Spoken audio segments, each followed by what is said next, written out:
Kathryn here with Handmade by Circle Art Designs. Well, let's make an embellished loom work bracelet with the Czech Glass Collection from Hobby Lobby called the Sea, plus a few Lampwork beads of my own. Now, isn't this a beautiful piece? I can hardly wait to share it with you. So let's turn our eyes to the mat.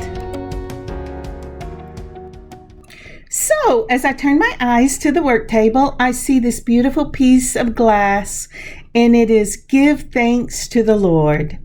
And you know, as I was thinking about this today, I wondered, what do I want to share today? You know, I live kind of a quiet life, and I'm always thinking, well, what can I share? But you know, my friend and coffee yesterday came to mind. I have this dear friend that I meet once a week. We catch up with each other's lives. We do some study in God's Word. We talk about our joys and our problems and give them to the Lord. And I thought, what a blessing that I have this woman in my life. So often we forget that not only do we bless other people's, we speak into their lives, but in turn, it's people in our lives to speak into our life.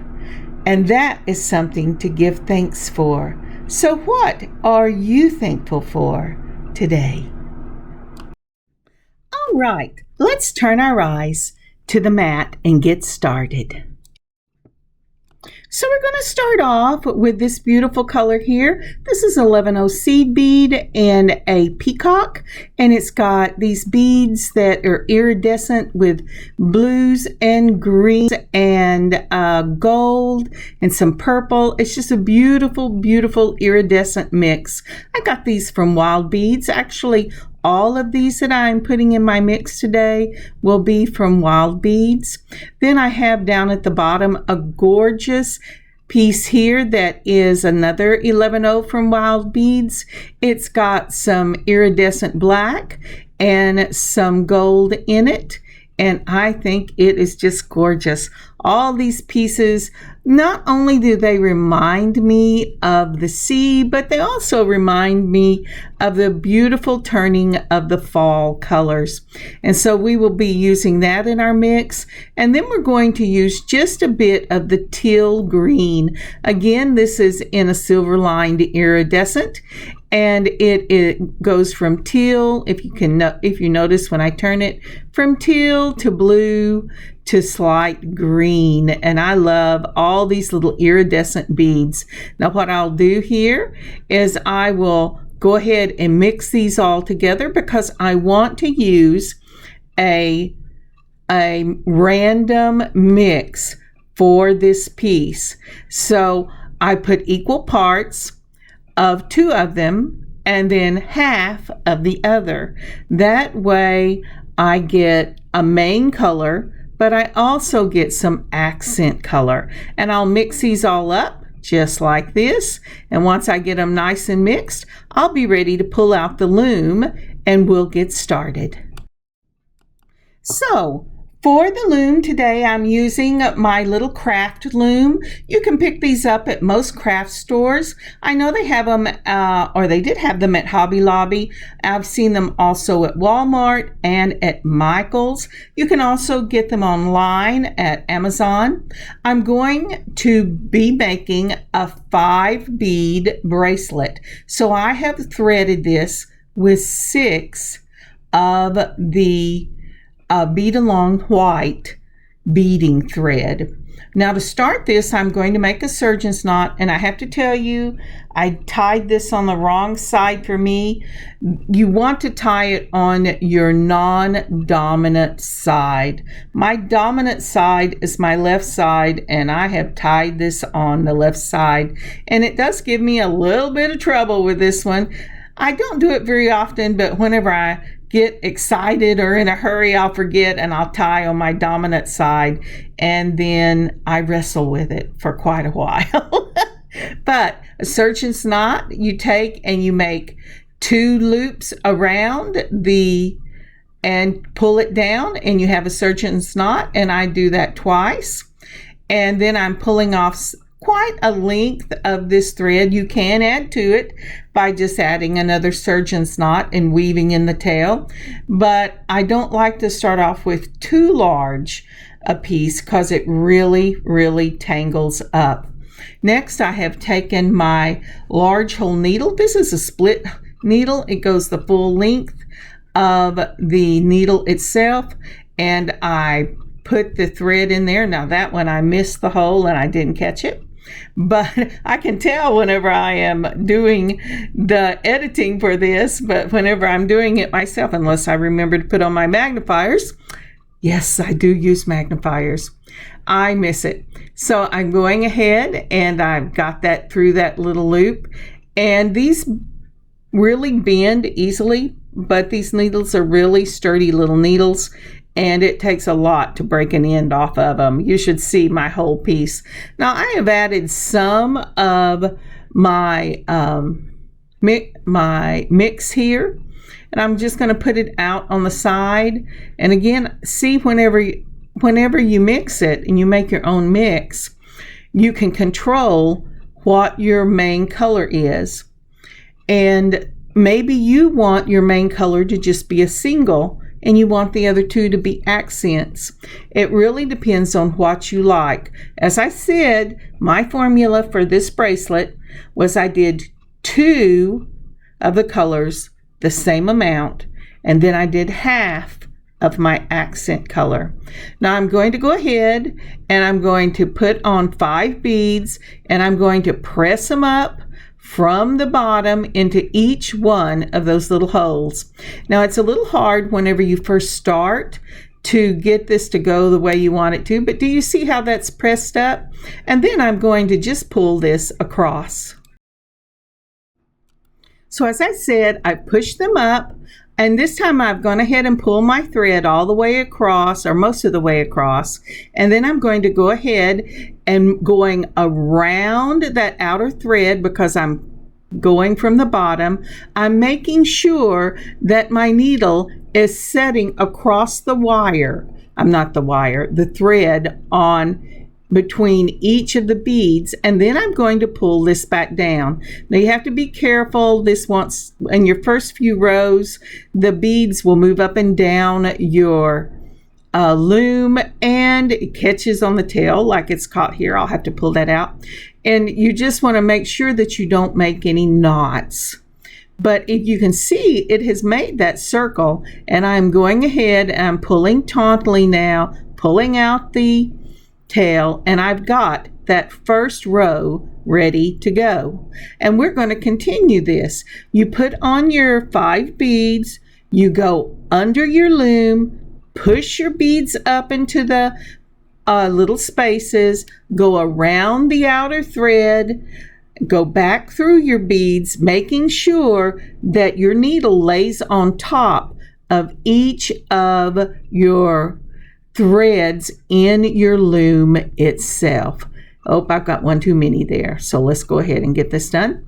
We're going to go ahead and pull that up just like that.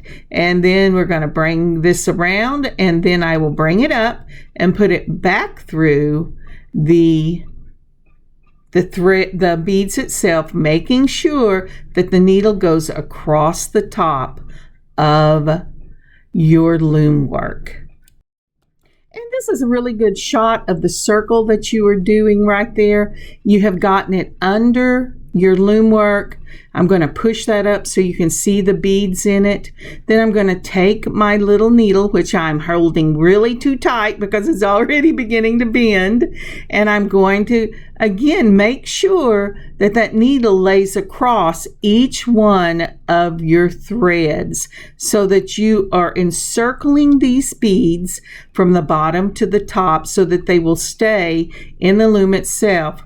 Now, one of the things you can do to make this a little easier, unless you're using fire line, you don't have to use for this, but see, isn't that pretty? Is you can wax your beading thread on your before you put it on your needle, and that will help it slide a little better and tangle less. The only thing I don't like about having to wax is it will it does make a waxy buildup on your thread, but that can be brushed off. It's just an added step, and sometimes I do it and sometimes I don't. So, I got it caught on that little nail right there. All right, we're going to go ahead and do the third one just like that.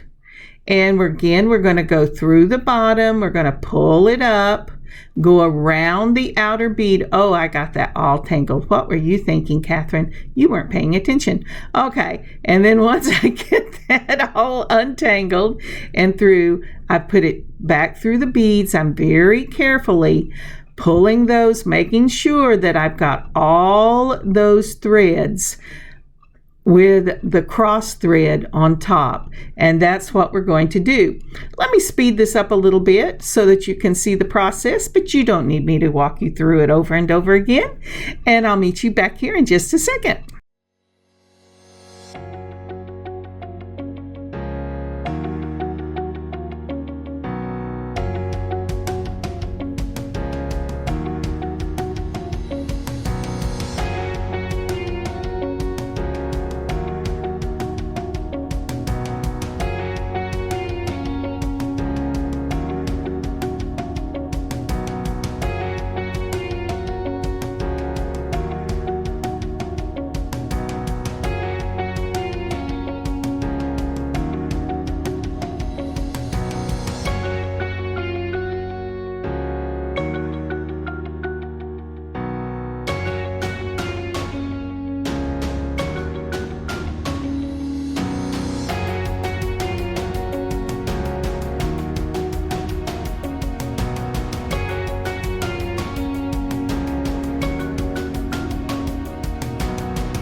Now, isn't that a beautiful random piece? I just love the randomness of this.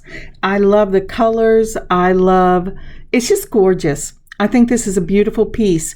Now, I'm going to go ahead and continue this until I get about, probably 5 inches of bracelet done. And then when I get that finished, I will take you to the next step, and I will meet you back here when I get this finished.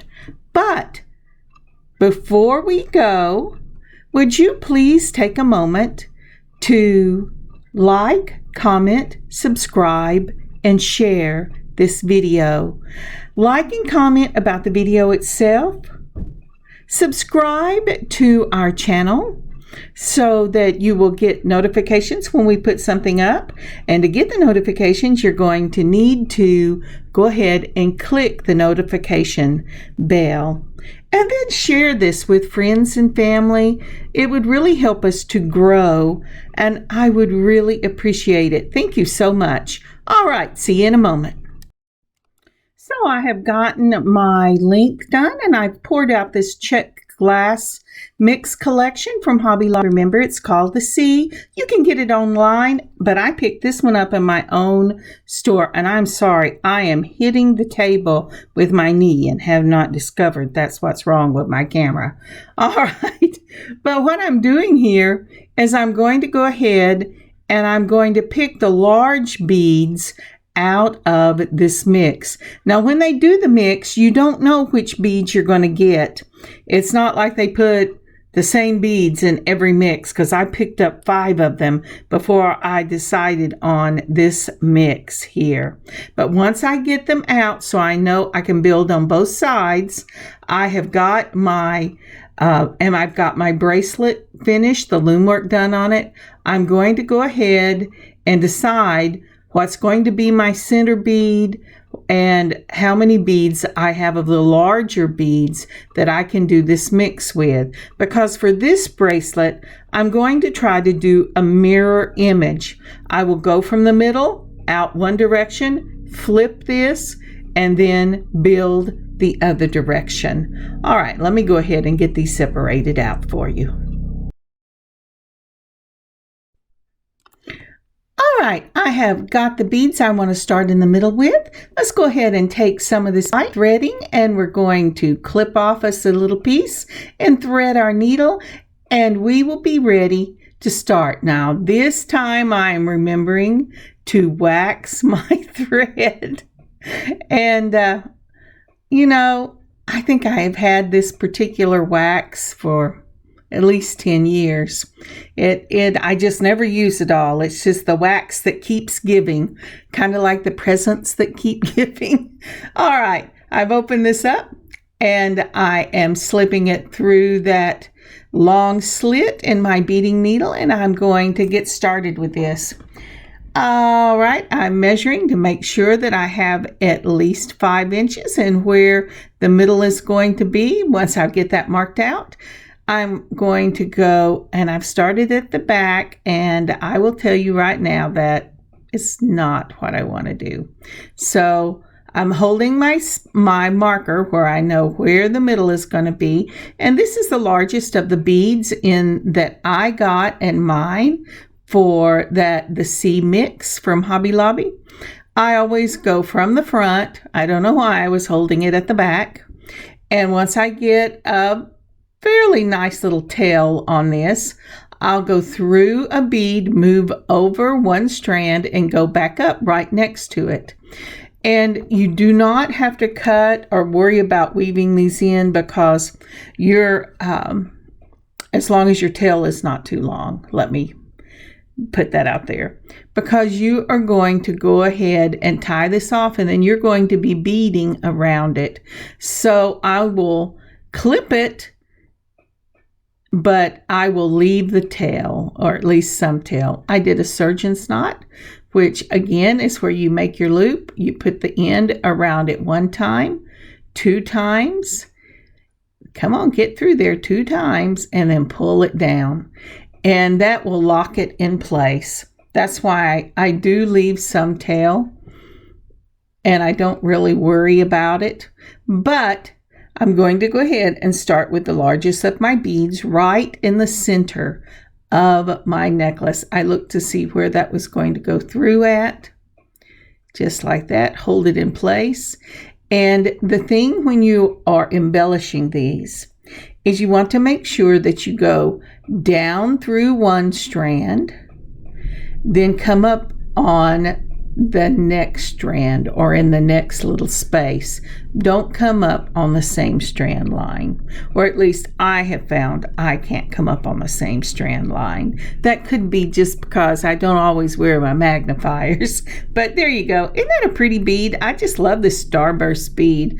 It is just lovely. I guess you could call it a sunburst, but it's this beautiful teal and that gorgeous gold sunburst on the top.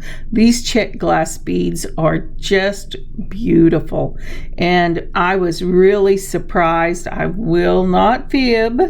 I was really surprised whenever I saw these at Hobby Lobby.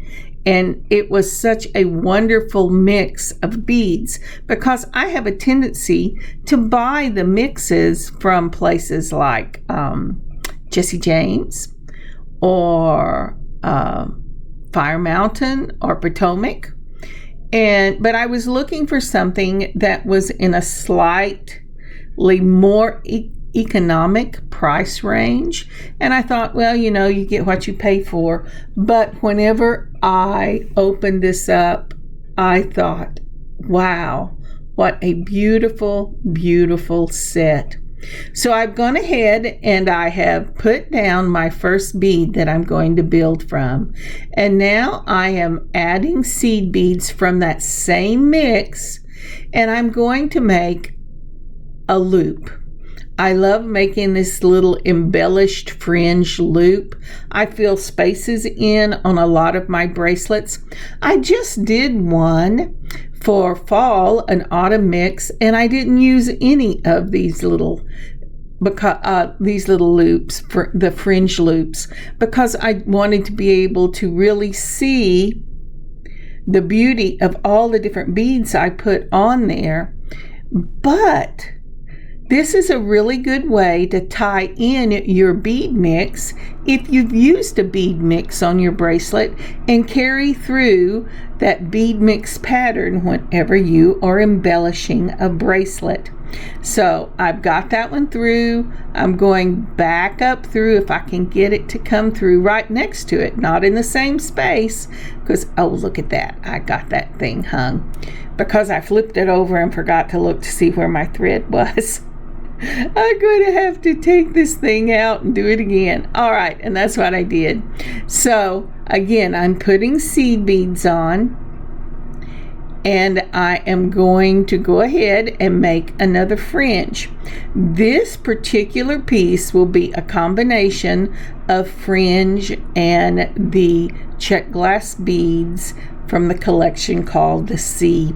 Now then, they have several collections that in my store, and they have even more online.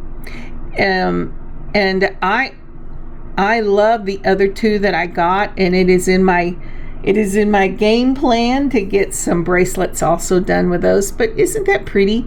And that's just using the mix that I did the loom work with.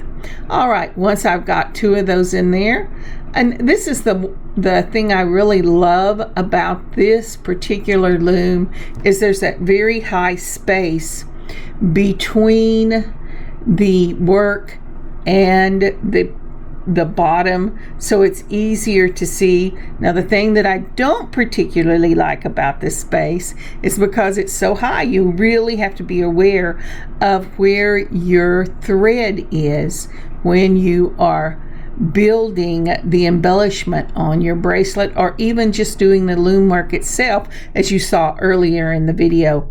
Now I'm going to put on a bead, and I like the beads to set up proper, so I have put a bead on, and then I have put on one of the, let's get some of the 11-out gold, and I have put on another one of the beads, and now I'm going to put just a few of these little 11-0 seed beads, because I want it to kind of have,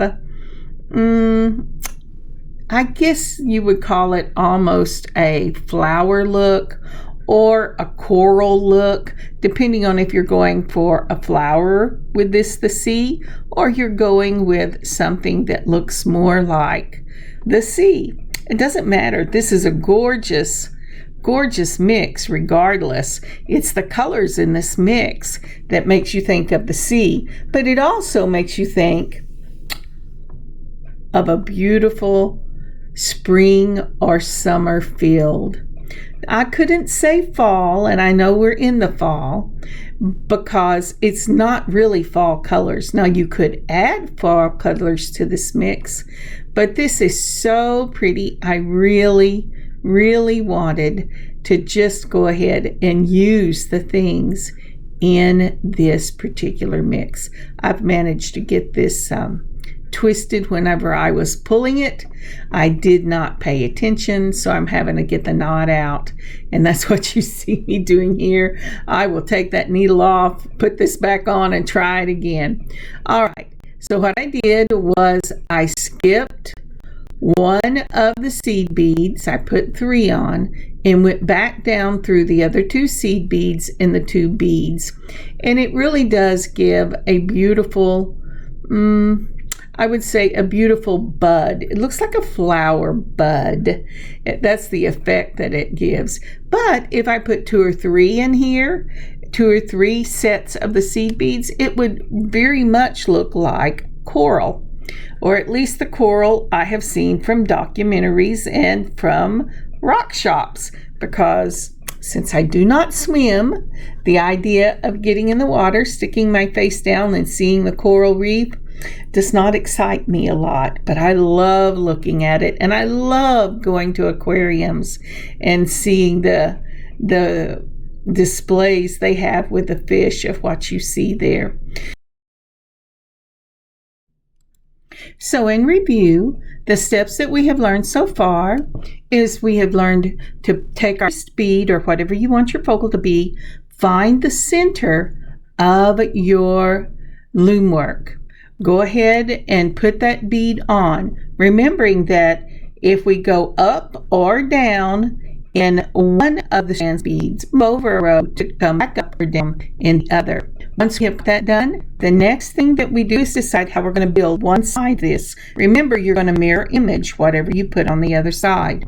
So that what you will need to do is, for the loops, is put on a minimum of 7, and my max is 10 because of the height of my largest bead, or the bead I am putting the loops around.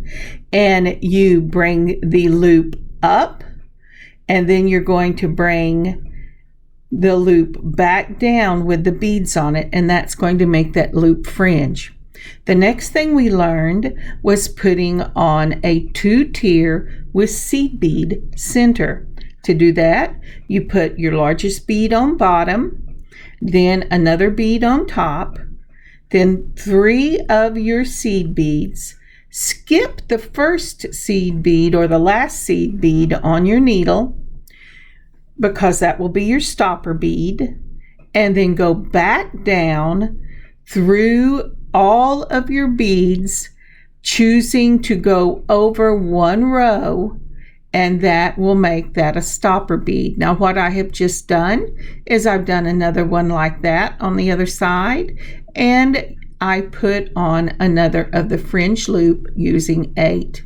Now this piece I want to lay flat, so I have put on an 11/0, put my bead on, and put on another 11/0, and I have just gone through it just like I did the center bead.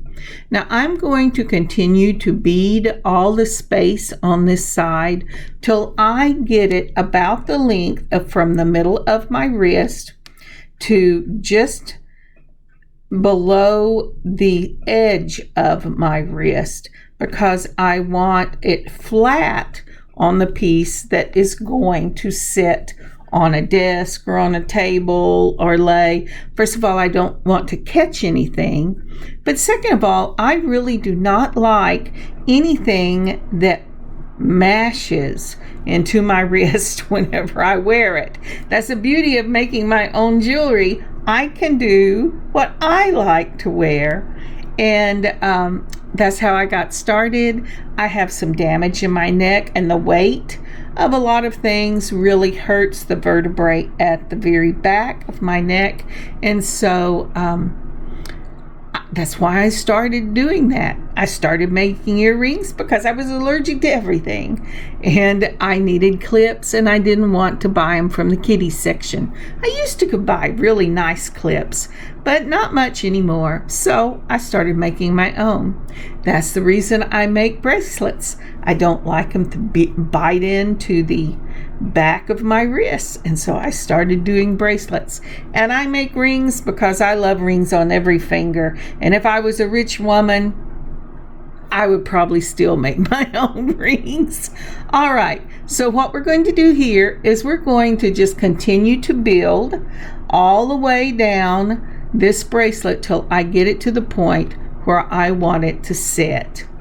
And then I will do a mirror image on the other side. So let's speed this up just a bit till we get this side done.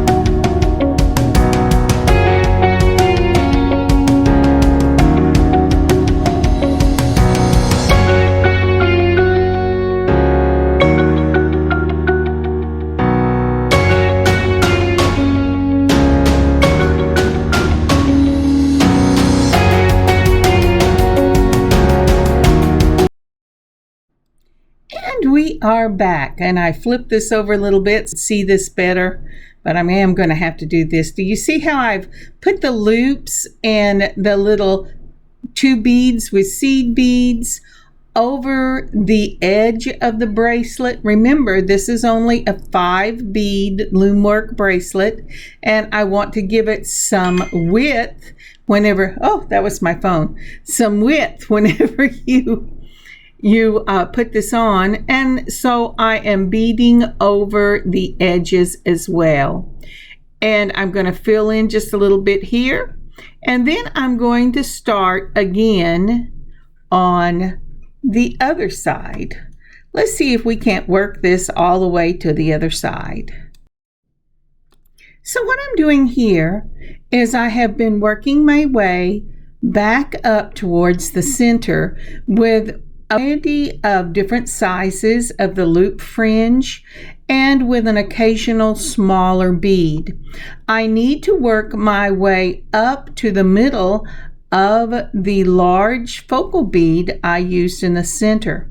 Once I get that done, then I am going to just mirror image as close as you can doing this type of fringe bead work. The bead pattern that I used, I had to think of my words. The bead pattern I'm going to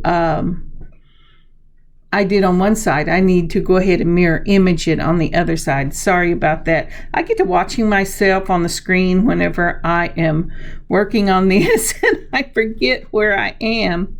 But as I said, fringe work and small beads. So I put on a small of those beautiful blue that came in the pattern. Now remember, as I said, everybody gets a slightly different mix because I guess they have this mix all in one big place and they weigh it out and you get it in the tube.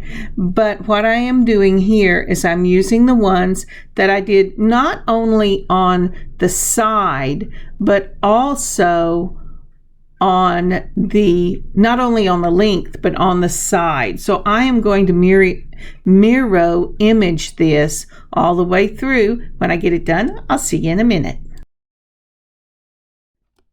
All right, so I have finished this bracelet up. Isn't that beautiful? And it's time to make a selvage. I've had to add a little bit of thread on, just tying a knot on it so that I would have enough to make the selvage. I go under my outside thread, and then there is an in-out weaving done to this. When you get to the other side, again, and there's my little knot that I tied some more onto this. It's not going to show, it's going to be in a binding. And again, I go under that outside thread and go in an in-out motion till I get to the other side. And then I'm going to do the same thing. Now, when I get to the end of this, and I'm sorry it did not record. I do not know why it did not record, but it didn't. I will weave just along that outer edge by tying loop over knots till I get to my first 2 rows of beads. And then I am going to run the excess thread up 1 row, down the other, tie it off again with a loop knot and clip it. And I'm going to do the other side. So you don't need a lot. This is probably enough selvage for this. And so I will just loop it around till I get to the first row of beads and hide my tail and do the other side. Now here I have got this done. I use Gorilla Glue Clear to finish this off, and what I will do is put a nice thick layer of Gorilla Glue on the top and on the bottom. Now once I have gotten the glue on this piece, I will let it sit for 24 hours. Then I will cut it off of my loom, and I'm going to cut the strings all the way back to the button where I originally put them in, that little tack.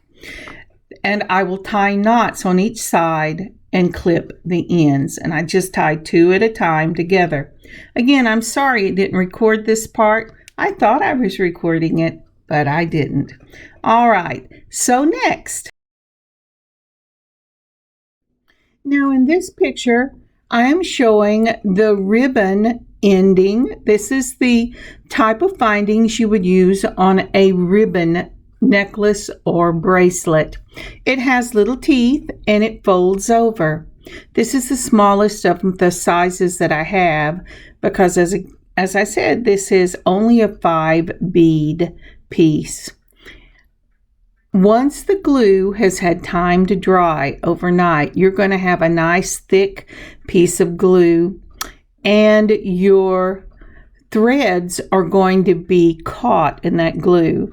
But as I said in the previous picture, I go ahead and tie surgeon knots every 2 strands all the way down, just to make sure, and clip them off. Once I do that, I go ahead and put the finding over the glue only. My teeth in this finding stop at the edge of the glue because I want it to grip into the glue and not cut the string. Once that's done, using my nylon pliers, I'm going to go ahead and mash that down until it catches. You want it to be firm but not tight, because it is possible to mash these findings down so tightly that you clip the cord going through that glue, and that's something we don't want to do. So just be careful when you do that. And now we're ready to go ahead and put our closure on this. For this, I will be using some large gold chain. I'll need 3 links for that on each side, and I'm going to use a snap button closure. So let's move on and take a look at this. By the way, I have gone ahead and done this many times in my other embellished bracelets. If you'd like to go back and just go towards the end of the video, and you'll see how I do my findings. Now, this is giving me a little trouble because I am taking the links off of my chain. You'll see the chain, the size links I'm using in the lower left-hand corner of the screen. And this is from the Metal Gallery. Look at that. It is $1.99 for this. You can get it in this beautiful shiny gold, a silver, a copper, and a bronze. And a gun barrel.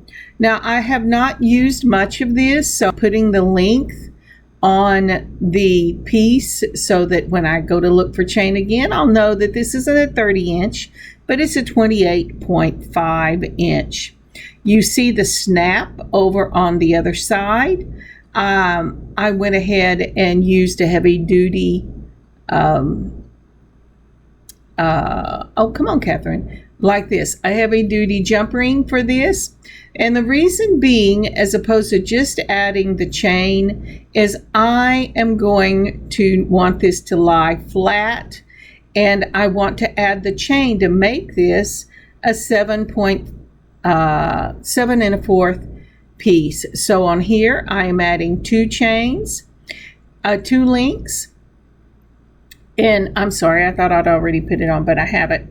And again, with the heavy-duty jump ring, I'm adding 2 more links. Can you use the links that are in the necklace? Absolutely. But if you do that, you don't have the ability to judge what you were going to do. I thought I needed 2 links, but it ended up I needed 3 to make this lie flat. Remember, you want it to lie flat.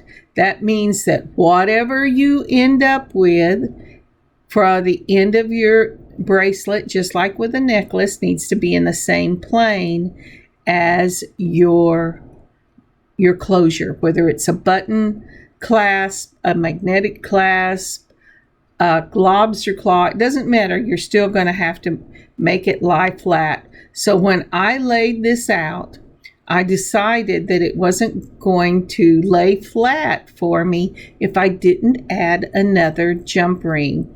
And you will notice I have the jump ring that puts it on, then I have link, and I need a jump ring that is then the opposite plane so that I have a horizontal, a vertical jump ring, and a horizontal clasp to get that clasp to lie flat. And that's what I'm going to do over here, the same. I'm going to go ahead and I'm going to open up the heavy duty jump ring, and because I want it to match the chain that I'm using. And I'm going to go ahead and put on the 2 links because I like the links, and then my button, snap button clasp. Now the snap button clasp, on the round end, you want the right side to face up. But on the other end, it looks like you're putting it on backwards, because what you're actually seeing is the wrong side of the button snap. That's so when you put on that clasp, you can, I'm looking to see where my flaw was, because this just slipped right out. It means I didn't have something closed and I thought I did. So in case you're wondering, I'm going, where is it not closed? And it was not closed where I opened up the link to close the jump ring. So I had to get that link closed, and now I'm going to have to add it again. But as I was saying, when you're using these snaps, right side on the round goes up the same as the bracelet, just like that, because it's going to be what you look at on your wrist. On the other side, the wrong side is going to go up, because you want the nice smooth side up against your wrist, and the part that looks like the wrong side is going to be hid underneath the circle on the other side. The other thing that I do, because I am using a button snap, I go ahead and put links on both sides. I could have put an extender and just link on one side, but I want the same thing to be, I want chain on both sides of my wrist. That's what I'm trying to say, as opposed to the clasp running over to the side. This means, well, because I'm using a snap, and even if I wasn't, you cannot extend it. Now see how thin that is? That's what I'm having trouble with. Even when I think that I have it closed, with this chain, I am having some issues because it's not really. But I have put on my not my bifocals, my magnifier, so I can see, because this, if it has even just a small little piece not open with this, as thin as that ribbon finding is, it will just slip right out of there. So that's what I'm doing. I'm just making sure that this is closed up. Because I'm looking, I'm feeling, I'm looking, because I was really surprised that it wasn't closed the first time. And if you'll notice, let's see here, does it look closed? Nope. Do you see that? That little piece right there is enough for it to slip out. So it's really important that you do that. And this is the finished product. Now, isn't that pretty? And this is a different look from the ones I normally do. I normally do a 10 when I'm doing this. I do a 10 bead loom work, but I was looking for something thin. I knew it wasn't going to show, and I just love the way it fits. You just put this on, you flip it over, you get the snap into the other piece, and it just snaps right in place. You'll hear it go click, and you have got a closure. And I absolutely love this. Come on, get your hand back down where it needs to go, Kathryn. Isn't that pretty? I just love it. It reminds me of wearing watches when I was young, and the more beautiful the shine on your watch, it ended up looking like a piece of jewelry, and I loved it. Now, isn't that pretty? And yes, you can see the earrings in the back on this piece right here, but I wanted you to just really see how stunning this bracelet is. Now, doesn't that look like the sea? I just love this, with the greens and the gold and the turquoise and the blues. This is a beautiful piece. So let's go ahead and make those earrings you saw.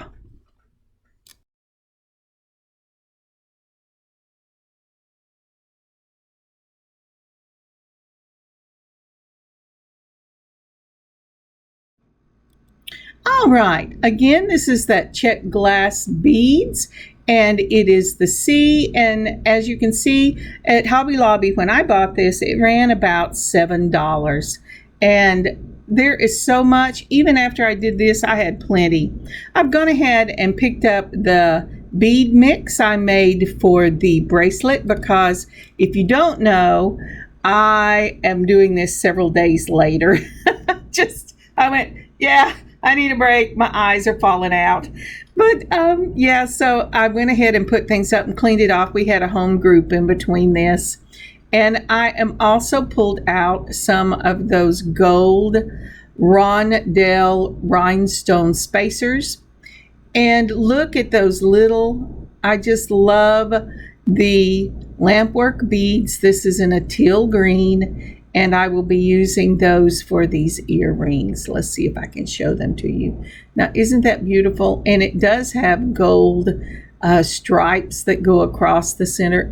They're just beautiful.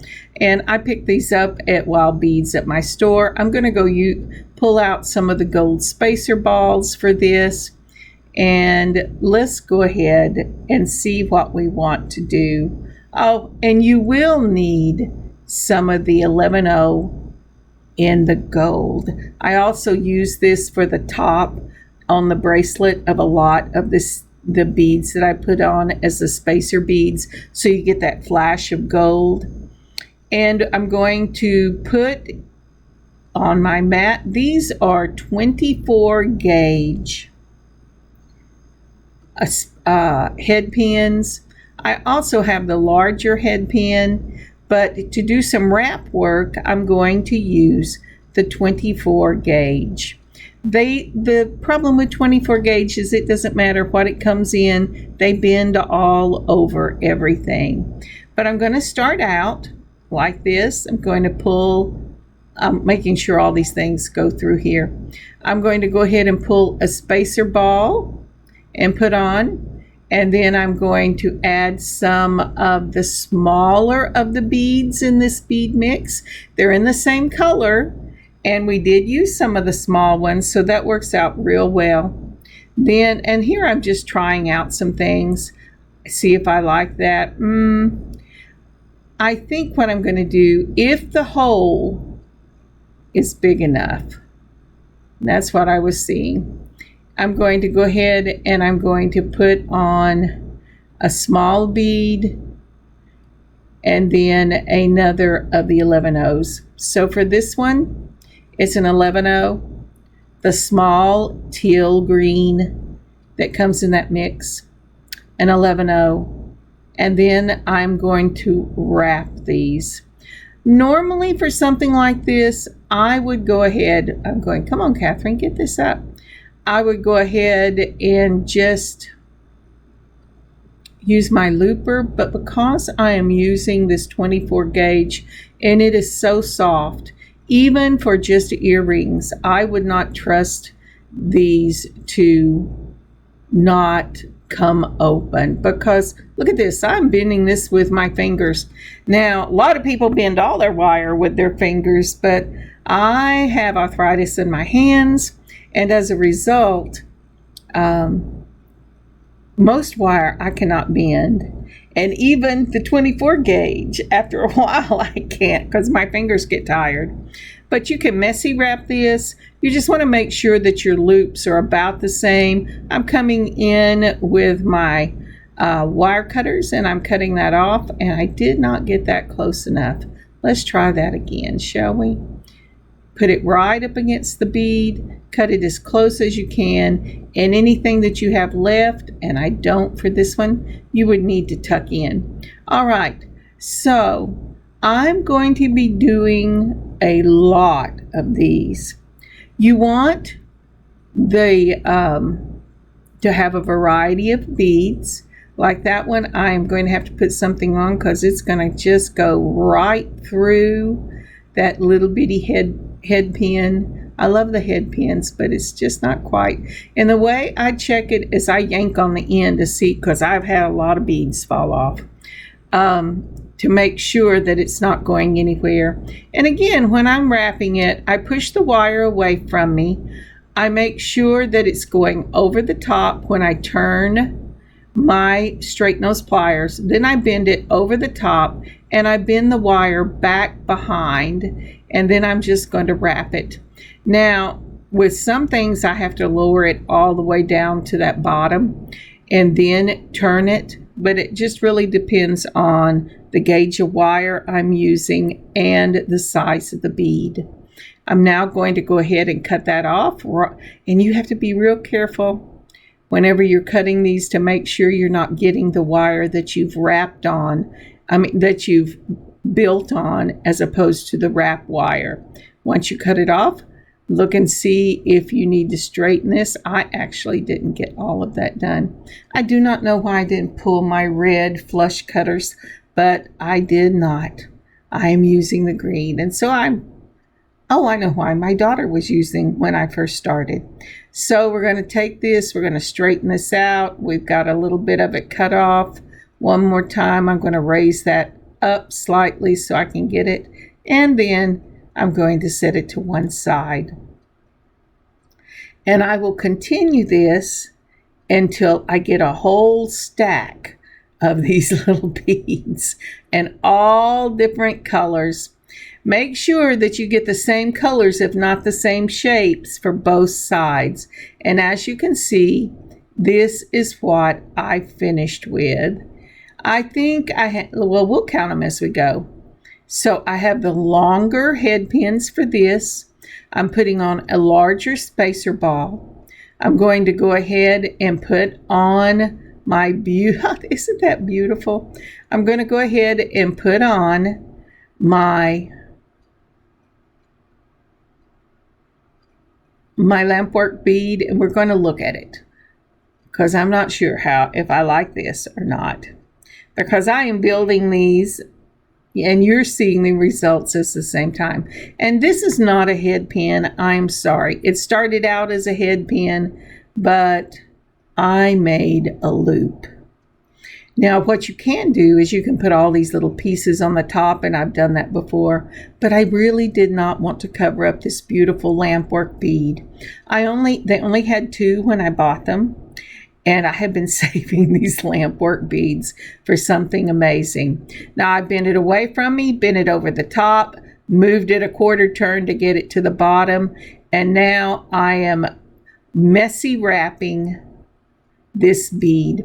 You want to make sure that it goes at least 2, preferably 3 times around. As you can see, my hands are getting tired, so I'm going to use my chain nose pliers and finish bringing that around, and then I will clip it and tuck this in. Come on, you've almost got it. All right. Straighten out your loop so that it sits right over the center. Make sure your loops are both in the same plane. If you have both of them one in vertical, put one in vertical. If the top one's in horizontal, put it in horizontal, because this Lampwork bead does have a front, even though the back looks similar. So you want to get it tight when you messy wrap it, so it's less likely to spin. It'll spin, but not as much. And now I'm making sure it's facing the direction I want it to face.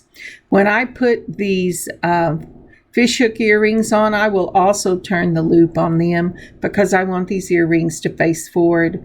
So I need everything to be in the same plane. Now I am using a medium size heavy gauge jump ring for this. I'm going to divide these out so I know exactly how many I have for each side. I did some of them that were just the little seed beads that we used in the bracelet, in that mix. Isn't that pretty? I did 5 of those. And then I did greens, browns, and blues for the next portion. So I'm going to take this jump ring and open it between two chain nose pliers. You're going to hold one side and twist the other side, a gentle twist. Do not twist both sides because you do not want this to be, you do not want it to be stressed in any way. I'm sorry, something caught my attention and I was going, okay, what was I saying? Okay, so I have got the jump ring here. I'm going to open it up between 2 chain nose pliers, twist one side so we don't stress it, because you don't want a weak point in your metal. You want to make sure this will stay closed for you. Then I'm going ahead and I am putting on my large beads onto this jump ring. I have to make sure I have the same amount of beads for both beads. So this one, let's see here. Nope, I don't like that. We're going to, and I'll tell you why. Because I want them to mirror each other. So if the blue one is in the middle, I want the blue one on the other side. If the brown was on the outside, I want the brown one on the outside. Next, I am adding on to this my seed beads, just like that. Then I'll go ahead and add on the other 2 of the larger beads. And this is the first layer of my beaded dangle. This will have 2 layers in it. The next one I am going to put right on this same piece whenever I get it beaded on the jump ring. So again, we're going to open this up with a twist of one wrist, and we're going to go ahead, and the first thing we're going to do is put the beaded section we just did in its jump ring. Next, we're going to put the longer of the thinner pieces that we wrapped. So again, you want to put on along the smaller bead, Whatever you do on one side, you want to make sure you do on the other side, because you want this to lay correctly. So I'm going to pick this up and switch it over so I can put them on the other side. Don't drop it. I know I did at least once, but it's not showing here. This was when I was practicing. And so go ahead and do exactly the same thing on the other side of the jump ring. You want it to be balanced. And there's no rhyme or reason as to how many of these beautiful little dangles to make this tassel you use. Just make sure that they're the same on both sides.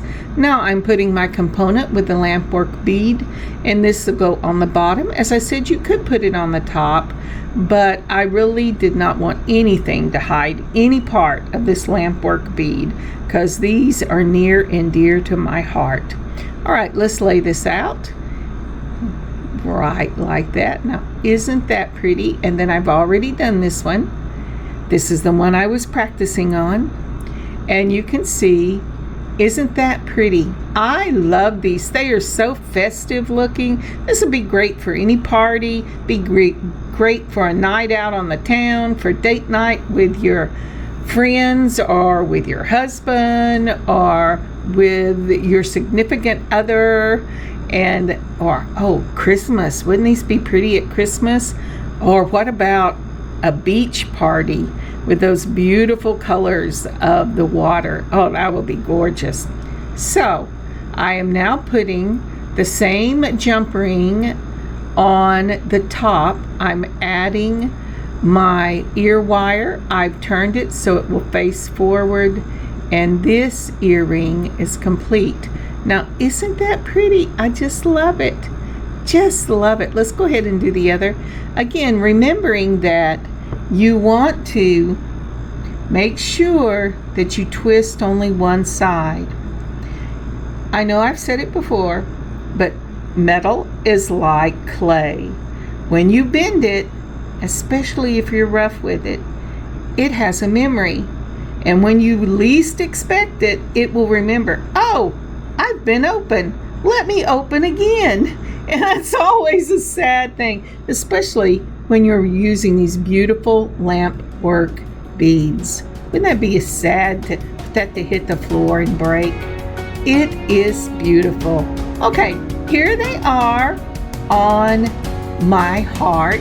I love this. This is so pretty. Doesn't that look festive? I just love it. And here are some pictures. I know this has been a slightly long one, but thank you so much for sticking with me. I hope that you make this piece. Hobby Lobby has some beautiful beads. I don't think they get enough credit, but they're beautiful.